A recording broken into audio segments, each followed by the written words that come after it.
Bismillahirrahmanirrahim. Alhamdulillahirrabbilalamin. Wassalatu wassalamu ala syarafil anbiya'i wal mursalin wa ala alihi wa sahbihi ajma'in. Amma ba'du. Assalamualaikum warahmatullahi wabarakatuh. Tuan-tuan dan puan-puan sidang hadirin yang dirahmati Allah Subhanahu wa taala.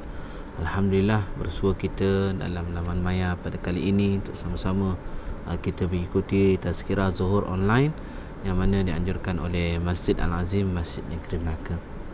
Hadirin yang dirahmati Allah Subhanahu wa taala, pada hari ini saya akan menggantikan sahabat saya yang tidak dapat hadir pada hari ini, dan kita akan mengikuti sambungan pengajian berkaitan dengan kitab 40 hadis amalan sedikit pahala berganda yang dikarang oleh yang bagi Ustaz Khadir bin Haji Jun.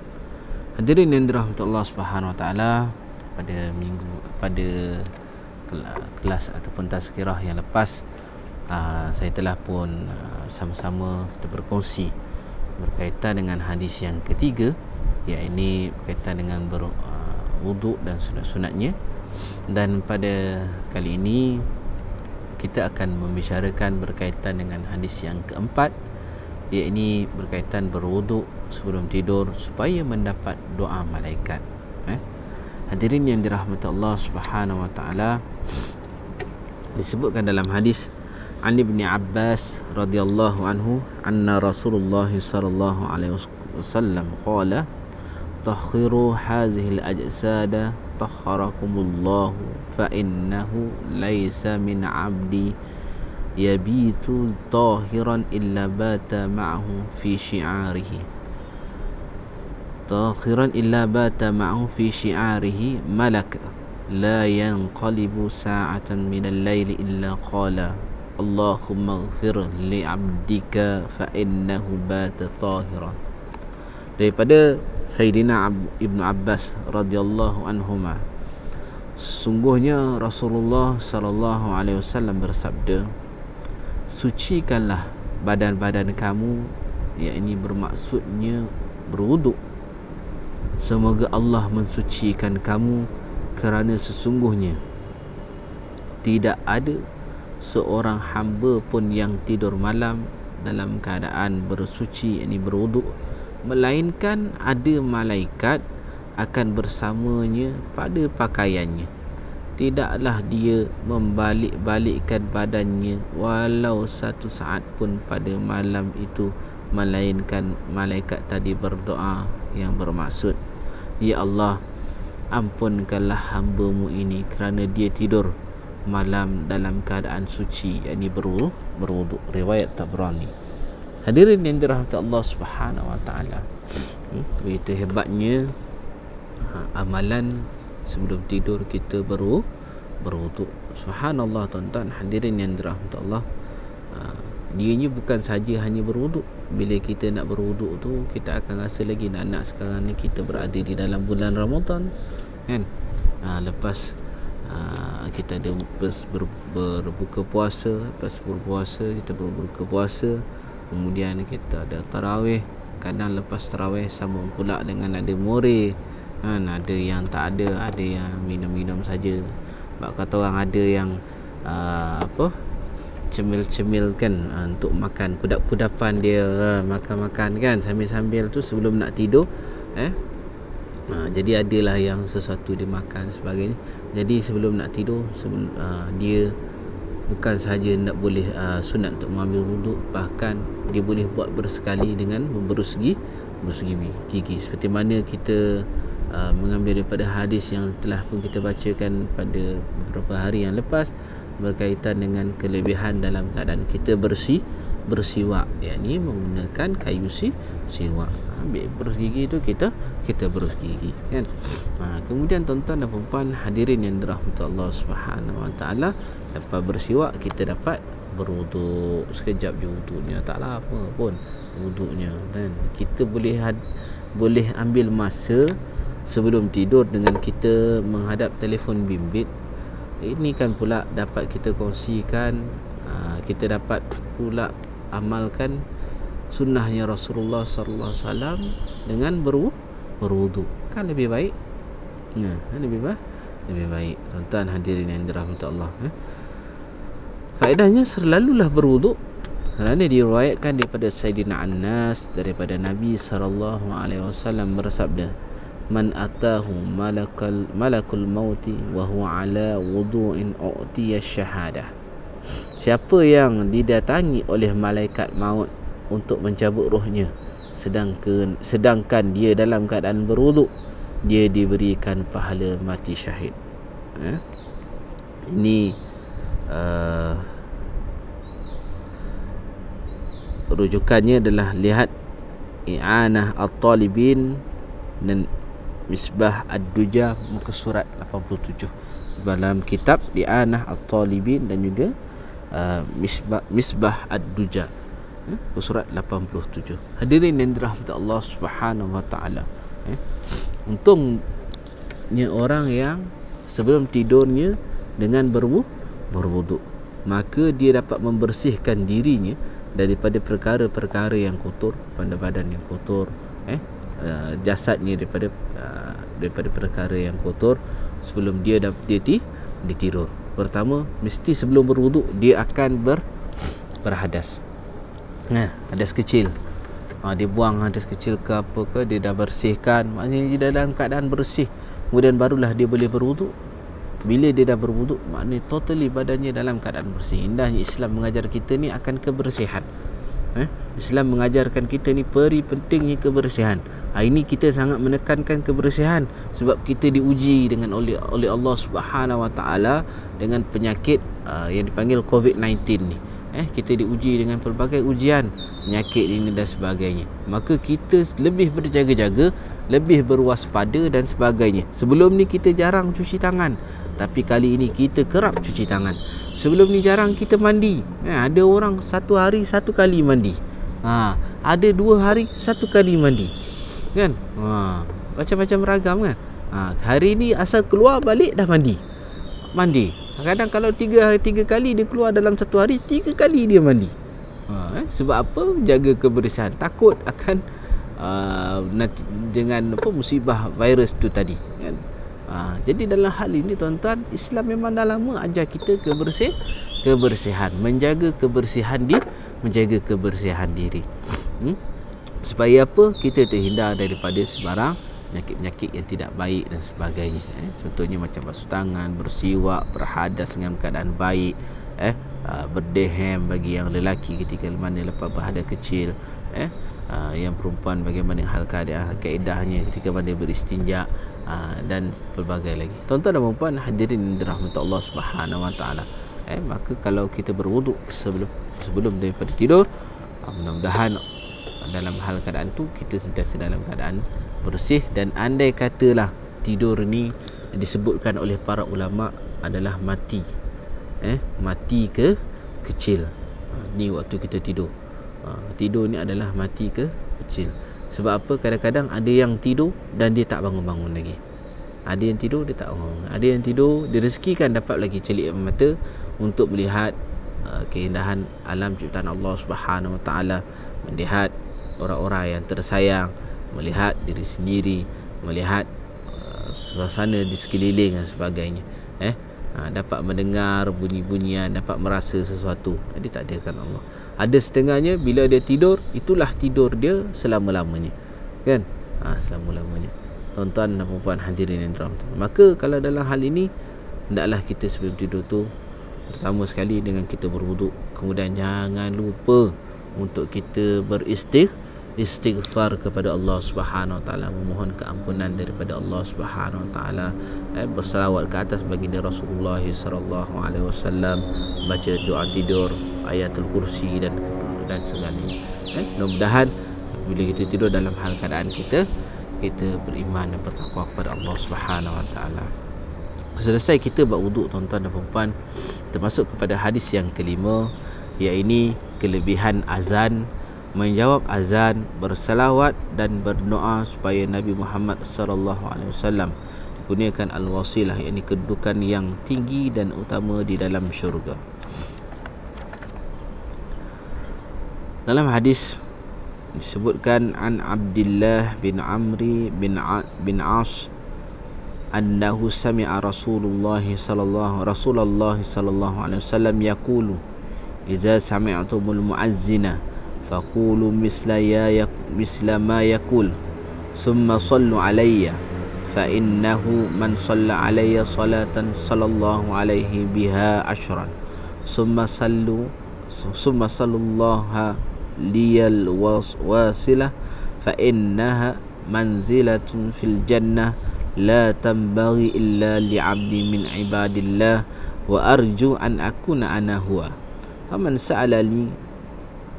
sa'ala liyal wasilah halat lahu syafa'ah. Sebutkan dalam hadis ini yang bermaksud daripada Sayyidina Abdullah bin Amr bin Al-Ash radhiyallahu anhuma meriwayatkan bahawa dia telah mendengar Nabi Muhammad sallallahu alaihi wasallam bersabda, jika kamu mendengar azan daripada muazzin, maka ucapkanlah seperti apa yang dia, yakni muazzin, ucapkan. Kemudian berselawatlah ke atasku, kerana sesungguhnya siapa yang berselawat ke atasku sekali selawat, Allah akan merahmatinya 10 kali dengan berkat satu selawat itu. Kemudian pohonlah al-wasilah kepada Allah untukku, kerana sesungguhnya ia adalah untuk kedudukan orang yang mulia di dalam syurga. Ia tidak mungkin diperolehi melainkan hanya seorang hamba daripada hamba-hamba Allah yang aku mengharapkan akulah orang itu. Maka sesiapa yang memohonkan al-wasilah ini kepada Allah untukku, maka berhaklah syafaatku untuknya. Maka tuan-tuan hadirin yang dirahmati Allah, jangan abaikan azan itu tadi dengan kita tidak menjawab azan dan kita tidak berdoa selepas daripada azan. Amalannya sedikit saja, yakni jawab azan seperti mana apa yang dilafazkan oleh muazzin, dan kemudiannya doa selepas azan. Subhanallah, dengan kita membaca itu, maka banyak ganjarannya yang Allah Subhanahu Wa Taala akan berikan kepada kita. Yang pertamanya dengan sebab kita berselawat kepada baginda Rasulullah sallallahu alaihi wasallam. Kita berselawat kepada baginda Rasulullah sallallahu alaihi wasallam sekali, nescaya Allah akan berselawat, merahmati, memberi berkah kepada kita sebanyak 10 kali. Baru sekali dalam azan kita ada beberapa tempat kita berselawat kepada Nabi sallallahu alaihi wasallam. Maka di situ saja kita dah boleh dapat beberapa banyak pahala. Itu baru satu perkara. Kemudiannya wasilah, ini doa selepas daripada azan. Adanya doa untuk kita dan ada je doa untuk baginda Rasulullah sallallahu alaihi wasallam di dalam doa selepas azan. Maka adalah tidak seharusnya kita meninggalkan doa selepas azan. Dan antara waktu mustajabnya doa adalah selepas daripada azan sehinggalah sebelum muazzin itu melaungkan iqamah. Antara waktu tersebut adalah merupakan waktu yang mustajabnya doa. Jadi dalam waktu itu janganlah kita sia-siakan untuk kita berdoa kepada Allah Subhanahu Wa Taala. Panduan beramal.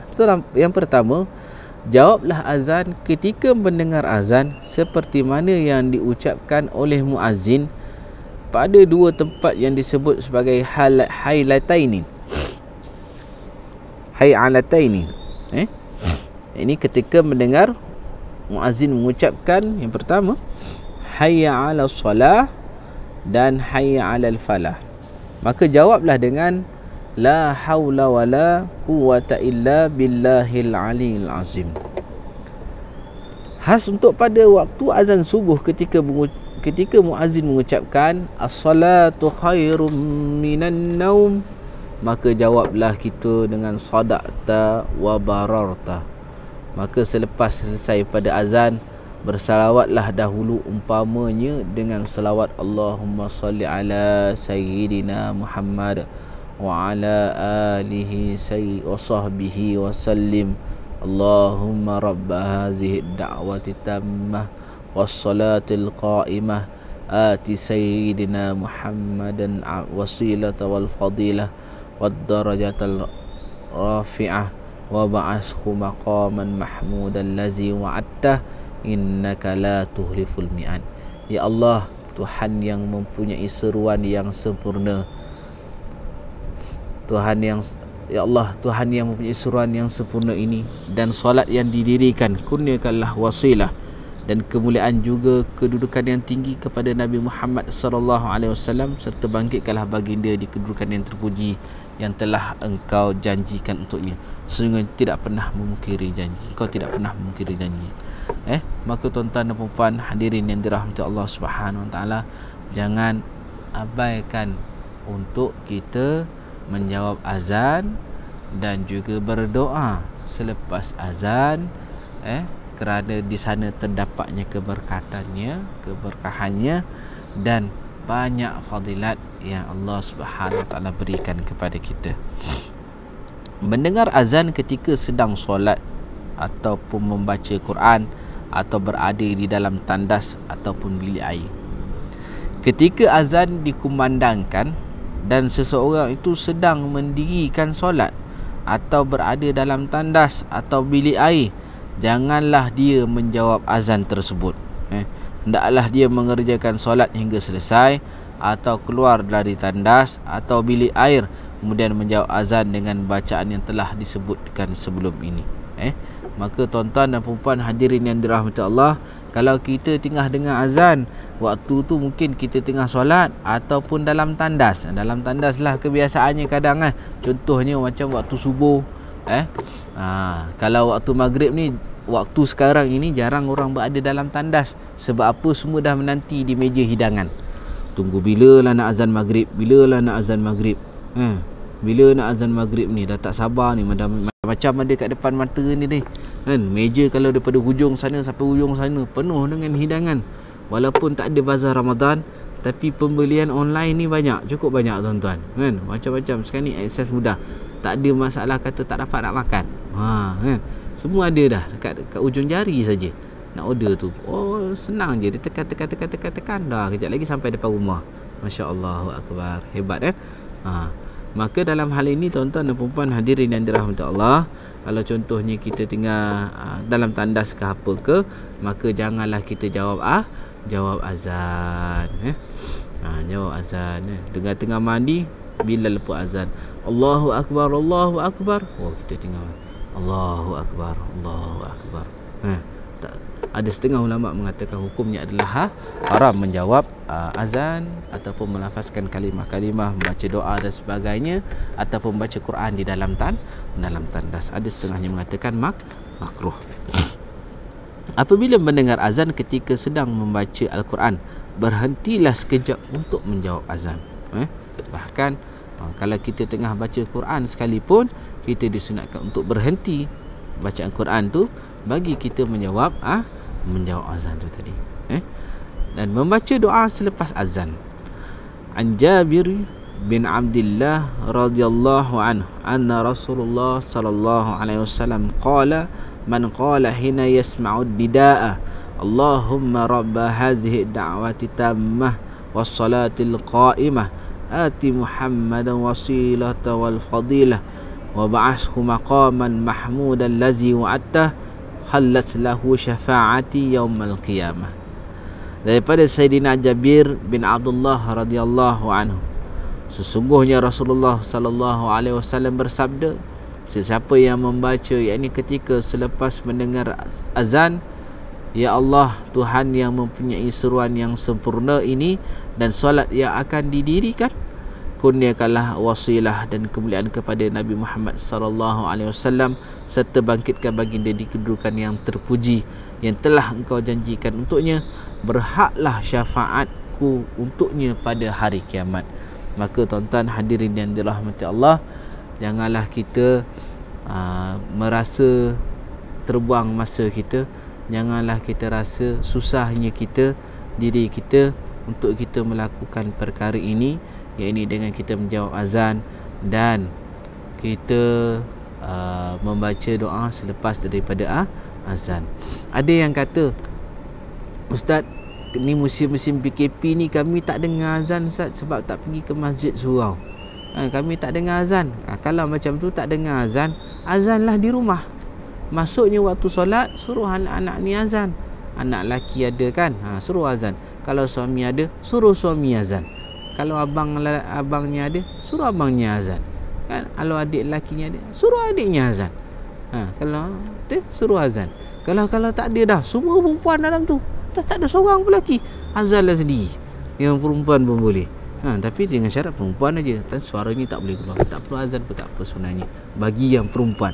Kalau adanya lelaki, seeloknya lelaki lah yang azan. Seeloknya lelaki lah yang azan. Itu yang paling sesuai untuk melakukan azan. Kan tak ada azan tak dengar azan di masjid, tak dengar azan di rumah. Tapi sekarang ni dah canggih, kita dekat handphone pun dah boleh dengar azan. Setkan waktu solat, di handphone kita dah boleh dia keluar azan dan sebagainya. Tapi lebih baiknya kita azan sendiri di rumah, semayang di rumah kan, kita azan sendiri di rumah, itu adalah lebih afdal. Jadi tuan-tuan dan puan hadirin yang dirahmati Allah, itulah sedikit perkongsian daripada saya berkaitan dengan bab wudu sebelum tidur dan berkaitan dengan azan. Mudah-mudahan apa yang dapat saya kongsikan bersama pada petang ini memberikan sedikit manfaatnya pada kita bersama, dan mudah-mudahan dapat kita sampaikan pada yang lain. InsyaAllah direzekikan lagi pada kita. Kita akan berjumpa pada minggu hadapan dalam slot pada hari Selasa insyaAllah. Sekian daripada saya. Aku qouli hadza wa astaghfirullahalazim li wa lakum. Assalamualaikum warahmatullahi wabarakatuh.